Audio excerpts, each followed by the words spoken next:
Vamos começar então a nossa discussão de hoje sobre as bactérias, né? É importante falar das bactérias porque são seres, né, microscópicos e são agentes de doenças infecciosas humanas, pertencem a 5 grupos principais de organismos, né? E essas doenças, e dentro dos 5 grupos nós temos as bactérias. Né? Posso citar os 5 aqui, que seriam bactérias, fungos, protozoários, eumínquios e vírus. Mas as bactérias estão presentes aí. Pertencem ao reino Monera, né? E dentro dessas principais, né, características que nós temos das bactérias, que podemos falar um pouco aqui, é a questão da forma e do tamanho. Então vamos lá. Só um minutinho, passar o slide. Bom, aspectos gerais das bactérias. Organismos mais antigos do planeta.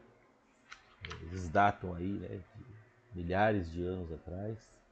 E ocuparam e se adaptaram muito bem. A questão da adaptação é importante saber porque é um processo de seleção natural. Darwin já solucionou essa teoria e eles conseguem, essas bactérias conseguem se adaptar e permanecer em ambientes até então não habitáveis, né? Elas vamos dizer que as células, hoje as células elas evoluíram em 2 linhas fundamentalmente diferentes, né? Eucarióticas e procarióticas. E podemos distinguir isso com base nas estruturas, na complexidade da sua organização. E aí a bactéria é procariótica, certo? E vamos lá então. Elas são classificadas, né? Não possuem membrana nuclear, carioteca, e estruturas, esses seres procarióticos, né? E as estruturas membranosas intracelulares não estão totalmente organizadas. Pode ser divididas, né? Eubactérias, arqueobactérias, a reprodução é assexuada, podem ser autótrofas ou heterótrofas. ênfase na parede celular, que é bioquimicamente complexa. Por que a parede celular ela é bioquimicamente complexa? Antes de falar da parede, né, vamos dizer o seguinte. Podemos dizer que a parede é uma estrutura comum a todas as bactérias, tá? Exceto espécies de micoplasmas, né, que são circundadas pela membrana celular. E essa parede celular é uma estrutura com múltiplas camadas, composta por uma camada interna de peptidoglicana, envolta por uma membrana externa, que varia em espessura e em composição química. Aí é dependendo do tipo de bactéria. E a peptidoglicana, né, que é essa camada interna aí, proporciona o suporte estrutural e mantém a forma característica da célula. Tá? Então a peptidoglicana proporciona o suporte estrutural e mantém a forma característica da célula. E continuando, né? Vamos lá. Aí temos uma foto da parede celular, os organismos gram-positivos. Aí nós estamos dividindo as bactérias em gram-positivos e gram-negativos. A camada de peptidoglicana, né, ela é muito mais espessa nas bactérias gram-positivas do que nas bactérias gram-negativas. Isso mesmo. A camada de peptidoglicana é mais espessa nas bactérias gram-positivas. E aqui nós podemos ver na imagem, né, nessa figura, a camada aqui espessa de peptidoglicano. Olha só como ela é bem espessa, né? Algumas literaturas trazem como muito mais espessa, para vocês terem a dimensão da espessura dessa camada. Tá? Vamos lá. Algumas bactérias gram-positivas também possuem uma camada de ácido teicoico. Tá vendo? Olha aqui, ó. Ácidos teicoicos. Externa a peptidoglicana. Tá aqui na própria imagem, dá para verificar, olha só. Ó, externa a peptidoglicana. As bactérias gram-negativas não possuem. Olha que interessante.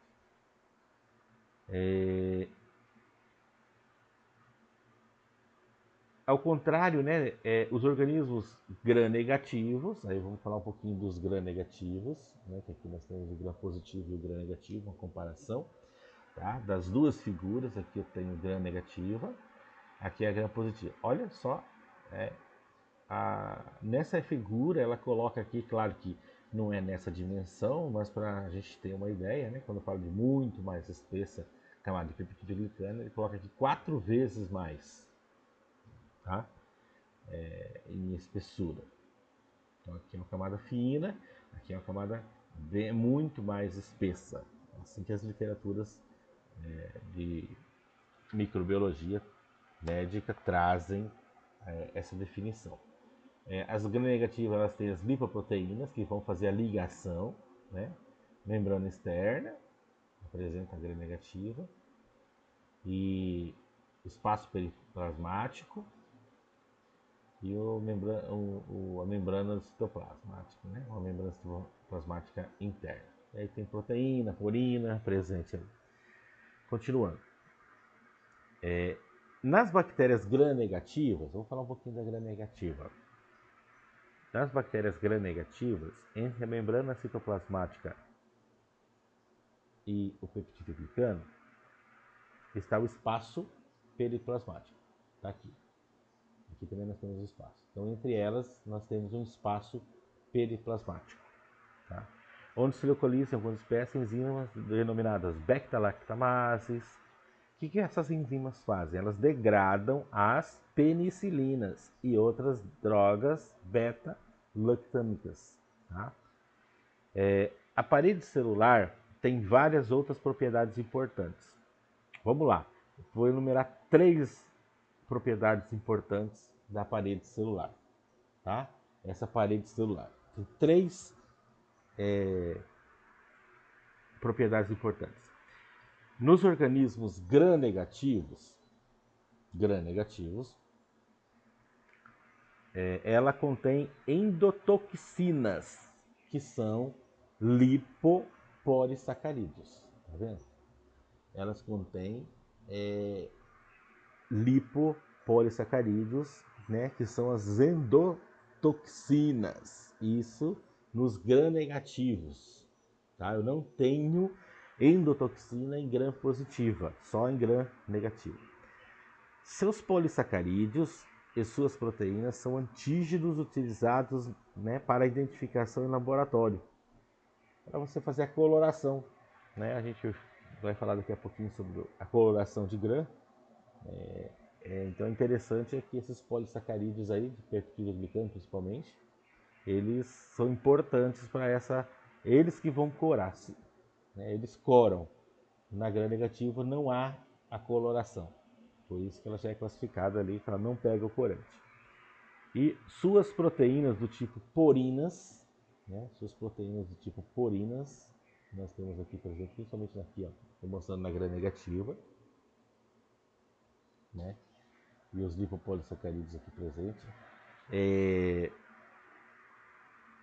tem função importante, né, na regulação do transporte de pequenas moléculas hidrofílicas para o interior da célula. Então, as proteínas, né, tipo porinas, aqui nós temos as porinas presentes, né, olha só. Elas são importantes porque regulam o transporte de pequenas moléculas hidrofílicas, que têm afinidade com moléculas de água, para o interior dessa célula. As porinas da membrana externa formam um trímero que atua, né, de modo assim inespecífico como um canal que permite a entrada de substâncias essenciais. Como? Que substâncias seriam essas? Açúcares, aminoácidos, vitaminas e metais. Também muitas drogas antimicrobianas, como as penicilinas. Tá? Continuando então, vamos lá. Bem, dentro da estrutura de uma bactéria, se a gente for observar essa figura aqui, nós temos aí, né, o plasmídio, nós temos o DNA dessa bactéria, a cápsula, a parede celular, membrana plasmática, o citoplasma, os flagelos, fímbria, ribossomos, DNA, né, gerais de uma bactéria. Então vamos lá, eu vou falar um pouquinho da estrutura bacteriana, né, a composição química e a função. Parede celular, né, do peptídeo glicano. Qual a composição química, né? Vamos lá, esqueleto de carboidrato com cadeias laterais peptídicas. E a função possibilita o suporte rígido, protege contra pressão osmótica, é o sítio de ação das penicilinas, das cefalosporinas e é degradada com lisozima, tá? Enzima digestiva. E o principal antígeno né, é ela que vai atuar aí. Aí eu tenho a membrana externa. Em organismos gram-positivos, o ácido teicoico. Lembra que a gente falou? Só no gram-positivo tem o ácido teicoico. Membrana externa, em organismos gram-negativo, tem o lipídio A. Bom, vamos lá. Membrana citoplasmática presente na célula. Nós temos uma bicamada lipoproteica sem esteróis. Principal antígeno de superfície utilizado frequentemente para diagnóstico laboratorial e sítio de enzimas oxidativas e das enzimas de transporte. Isso aí é quando está na membrana, tem os polissacarídeos e a bicamada, tá? Os polissacarídeos é onde vai ter a identificação, eles vão ser corados. E aí eu tenho ribossomos, né? A composição química é RNA e proteína em subunidades 50S, 30S, função, síntese de proteínas, sítio de ação dos aminoglicosídeos, da eritromicina, das tetraciclinas, do clorofenicol, e aí o nucleóide, que contém o DNA, que é o material genético. Tem o periplasma, que a gente viu, o mesossomo também. O mesossomo ele faz a invaginação da membrana plasmática. E o periplasma é o espaço entre a membrana plasmática, na verdade, né? Plasmática, e a membrana externa. E ele contém muitas enzimas hidrolíticas, incluindo as beta-lactamases. Afinidades com água, hidro, né? E aí tem os componentes também presentes, que não são denominados componentes não essenciais. Nós temos a cápsula, o pírus, que são as fímbrias, composto por glicoproteína. A cápsula é polissacarídica. Para que funciona a cápsula? É proteger contra a fagocitose. E as fímbrias, a composição química delas são glicoproteínas. Tá? Aí eu tenho flagelo, tá? E esporos. Tem os plasmídeos, que é um DNA, contém uma variedade de genes para resistência a antibióticos, a enzimas e a toxinas. Essa resistência, tá? Ela está avaliada assim num processo que a gente chama de seleção natural também. Tá? Por isso que a recomendação médica é que você tome antibiótico por 7 dias. Aí o paciente melhora com 2, 3 dias, ele já está melhorando, aí ele esquece e já abandona. Então ele está selecionando aquelas bactérias resistentes. Tá? Então isso é muito, por isso que a prescrição médica ela tem que ser seguida à risca. Aí eu tenho glânulos, glicogênio, lipídios, e tem o glicocálice de polissacarídeos, tá? Presentes aí. Bom, e aí como que é a questão do processo de coloração de grã? No processo de coloração de grã, é uma técnica desenvolvida lá em 1800 e, se não me engano, é 1884. É uma técnica mais importante em microbiologia. ela separa a maioria das bactérias em dois grupos, gram-positiva, né, que se coram de azul, e as bactérias gram-negativas que se coram de vermelho. A coloração de gram envolve as 4 etapas seguintes. Vamos falar um pouquinho dessas etapas, né, dessa coloração de gram. Primeiro, o corante cristal de violeta cora todas as bactérias de azul violáceo. Então, esse corante, né, ali está mostrando essa figura, mostrando aí a questão das bactérias gram-positivo, peptidoglicana, membrana, negativo, peptidoglicana aqui dentro, tá vendo? Né? Bem uma camada bem fininha. A membrana, né? O periplasma, a membrana externa. Bora lá. A solução de iodo, então vem com a solução de iodo, é um mordante adicionado para formar o complexo cristal violeta. Olha aqui. Então, a primeira parte é a fixação, aí vem o cristal, forma o cristal violeta, né, com a solução de iodo. Desculpa. Tá. Cristal violeta com a solução de iodo. Todas as células continuam azul. Então, nesse momento aqui, eu tenho todas as células coradas em azul. Aí vem o solvente orgânico, né, que extrai mais eficientemente o complexo formado das bactérias gram-negativas, de parede celular fina, né? Mas elas têm muito lipídio, tá? Do que as bactérias gram-positivas, que têm uma parede celular mais espessa, não tem lipídio, ou muito pouco.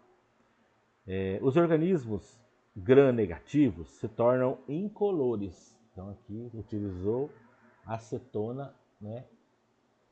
Pode usar, ele usa o álcool aqui, mas é o etanol, tá? Etanol e acetona. E aí a gram-negativa ela fica incolor e os gram-positivos permanecem azuis. Um azul um pouco mais claro porque eu fiz um tratamento aí com o Lugol. Aqui já separou. Então nessa fase a gram-negativa ela já ficou incolor, correto? E aí o corante vermelho é safranina, corante de contraste safranina, é um corante vermelho, cora as células gram-negativas que foram descoloridas. E aí elas vão ficar vermelhas, um vermelho rosáceo, né? As bactérias gram-positivas permanecem azuis. E aí aqui eu tenho a separação. Então, não é que a gram-negativa não se cora, ela se corou, mas só que ela se corou com o corante vermelho, tá? Porque ela perdeu no tratamento com etanol ou acetona, que é um solvente orgânico, ela perdeu aquela coloração do cristal violeta, tá? E aí ela ficou incolor. Aí você aplicou um corante de contraste para você identificar claramente essas células, porque ela incolor não ia dar para identificar. Aí você consegue identificar moléculas gram-negativas. Perfeito?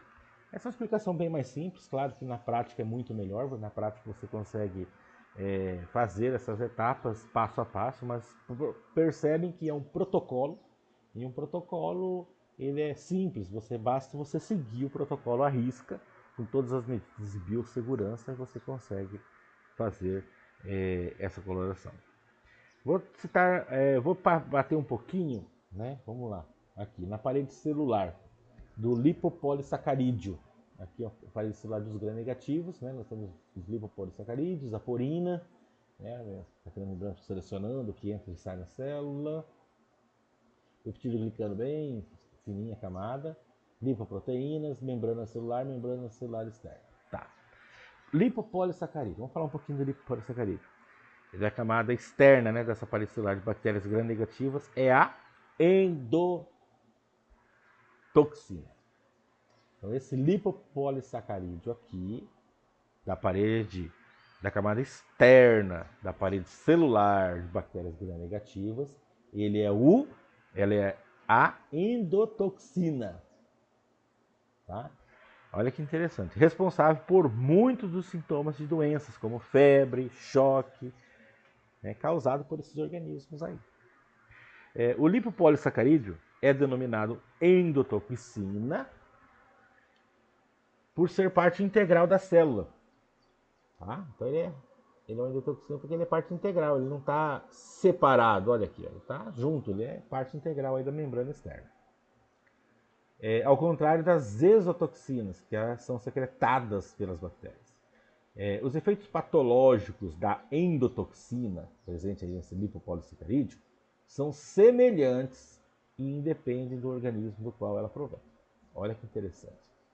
E ele pode ser composto de 3 unidades distintas. Vamos lá? Primeira, fosfolipídio. Esse fosfolipídio é responsável pelos efeitos tóxicos. Então, o lipopolissacarídeo, ou seja, essa endotoxina, é composta de 3 unidades distintas. Um fosfolipídio, responsável pelos efeitos tóxicos. Um polissacarídeo central, tá? E um polissacarídeo externo, que consistindo de até 25 unidades repetidas de 3 a 5 açúcares. Este polímero, no caso o polissacarídeo, que a gente está falando, é o importante antígeno somático ou antígeno de várias bactérias gram-negativas e utilizado para a identificação de certos organismos em laboratórios clínicos. Tá? Interessante. Isso é importante. Vamos falar um pouquinho da membrana citoplasmática. A membrana citoplasmática ela internamente, logo após a camada de peptidoglicano, a membrana celular ali, está presente aqui, ó, depois dessa camada de peptidoglicano, tanto na gram negativa quanto na gram positiva, está aqui, ó, depois do peptidoglicano, cadê meu mouse aqui, né? Ela está localizada, né? Ela é composta de fosfolipídios organizados de forma muito similar à membrana de células eucarióticas. Olha que interessante. É muito semelhante nesse arranjo. Só que nas células eucarióticas tem esteróis, enquanto nos procarióticos os esteróis estão ausentes. Então não tem esterol, mas ela está meio organizada semelhantemente. Ela apresenta 4 funções importantes dessa membrana celular. Vamos lá, a primeira, um transporte ativo de moléculas para o interior da célula. Então, né, é o papel da membrana, então a gente não foge disso. Geração de energia por fosforilação oxidativa. Segundo, então é transporte ativo de moléculas para o interior da célula. Geração de energia por fosforilação oxidativa. Terceiro, síntese de precursores para a síntese da parede celular. E 4, secreção de enzimas e de toxinas.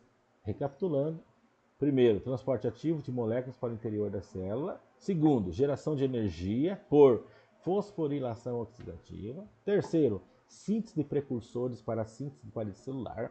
E quarto, secreção de enzimas e de toxinas. Então, as 4 funções aí importantes dessa membrana. Bom, depois eu tenho a questão do mesossomo, eu tenho o citoplasma, né, os ribossomos. O ribossomo é interessante falar que, assim como dos eucarióticos, eles são o sítio para a síntese de proteínas, tá? Então vai fazer a síntese ali, a replicação das proteínas. Então vai fazer essa leitura ali do RNA, tá?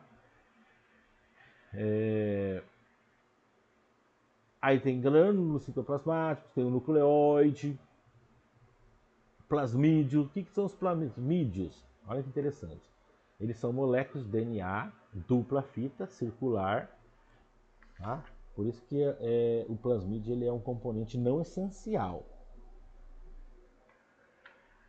E capaz de se replicar independente do cromossomo bacteriano. Aí nós temos também, continuando, né? Nós temos presente em estruturas especializadas externas à parede celular, Vamos falar um pouquinho dessas estruturas especializadas externas à parede celular. Aqui também mostrando a comparação de gram positiva e gram negativa. Então, voltando aqui, né? Dessas estruturas externas especializadas, nós temos a cápsula. O que faz a cápsula, Luciano? A cápsula é uma camada gelatinosa que envolve toda a bactéria. E ela é composta principalmente por polissacarídeos. Tá?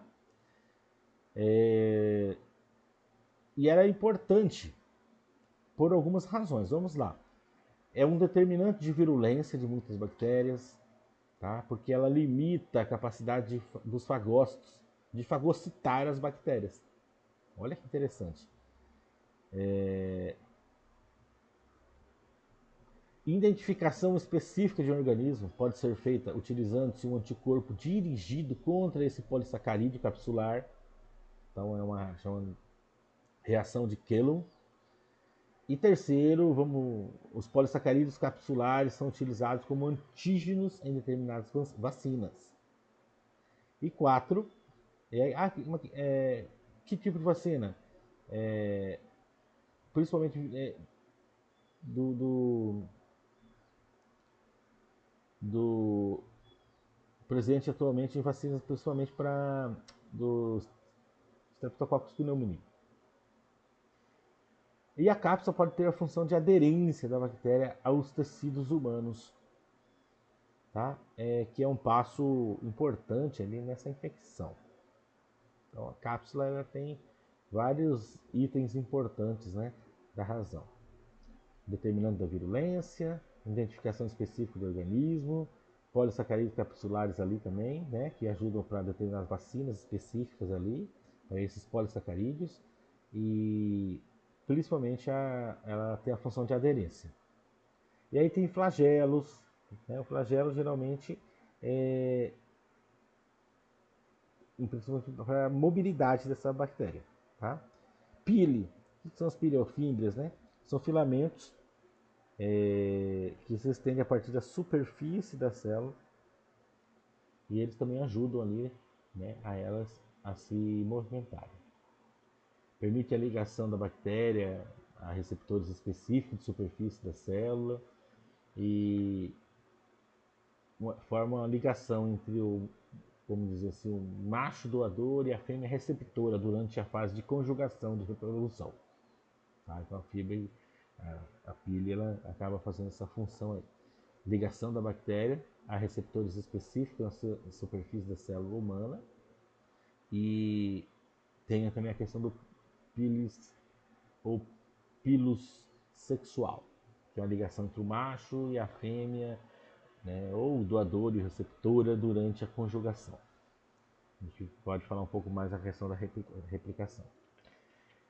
E temos aí também o glicocálice, né, que é uma capa polissacarídica presente em muitas bactérias. E ele permite que ela seja aderida a várias estruturas, né, na pele, válvulas coronárias, catéteres, e também possibilita essa aderência de certas bactérias. Vamos citar o exemplo de algumas espécies de Streptococcus à superfície dos dentes. Sabia que na boca é onde nós temos o maior número de bactérias encontradas, né? É uma curiosidade. Então nós temos essa bactéria com presença do glicocálice. E aí nós temos, né, presente essa questão. Bom, então de bactéria, né, eu acho que a gente já falou um pouquinho, alguma questão da estrutura e da morfologia dessas bactérias, né? Numa próxima aula a gente vai falar um pouco sobre a questão do crescimento aeróbio e anaeróbio e também vamos falar sobre mutações, tá? E aí a classificação das bactérias de importância, bem como a microbiota normal e algumas que causam doenças, as patogênicas. Então por hoje é só. Muito obrigado e até a próxima.